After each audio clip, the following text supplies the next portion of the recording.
Sa ating pagpapatuloy sa ating Maida TCSS portal, nandito pa rin tayo sa ating members info. So ngayon naman, inisa-isa natin ang nakalagay or nakapalood dito sa ating members info. So kung inyong nasubaybay at inyong nasundan, naway nakapagbigay po ako sa inyo ng kaalaman or idea sa ating pagkakalikot ng ating My.SSS portal. So, nandito na po tayo sa ating pangalawang episode, which is Members Info. So, sa Members Info, i-click lang po natin dyan. Marami pong mga lumalabas po na kailangan lang natin i-click. So, nandyan lahat. So, naway inyong nasundan, naway inyong nasubaybayan, naway inyong naintindihan.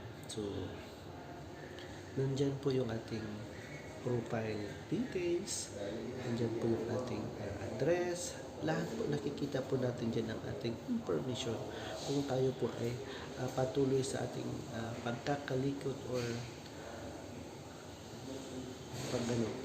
paghahanap natin sa ating SSS portal, kung paano po natin ma-view ang ating mga contributions, ang ating magkano na po yung ating naihulog, magkano na po yung ating na-contribute kung ilang months na. So, dito po natin makikita. So, sa ating pagpapatuloy, i-click lang ulit natin ang members info. So, sa members info po, marami po siyang napapanood. Makikita natin doon kung ano po yung mga nasa loob niya. So, kailangan lang natin siyang isa-isahin sa pag-video. So, nawain nyo rin akong nasundan dahil nga sinishare ko po ito sa inyo dahil sa ating pagbablog, nakafocus po tayo sa ating Pag-ibig MP2 Savings Program. Ngayon naman, isishare po natin kung paano po natin isishare ang ating pagre-research sa ating My.SSS, which is mapupunta po tayo sa ating members info. So sa members info po, subukan nyo pong i-click at kayo po ay makapag-login, makikita nyo po kung ano talaga ang details. Nandun po lahat ang inyong history, ang inyong